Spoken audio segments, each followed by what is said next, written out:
Так, показую.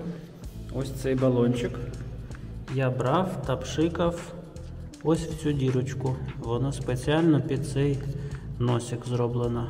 Отак. Пшик сюди декілька разів і ось сюди. Тут також дірочка. І отак кожен механізм пшикаємо оцією штукою, аналог ВД-40. Так. Я от з тряпкою робив, тому що воно в очі ще пшикає. От. А потім можна зробити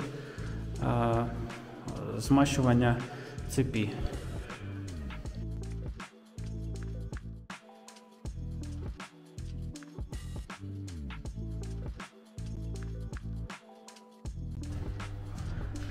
Останні ролики, які треба змастити, ну не ролики, а механізми, вони доступні тільки в відкритому положенні. Тож я ворота відкрив і зараз отам теж, якщо звідси видно, то теж там пшикну з цієї сторони та з цієї також.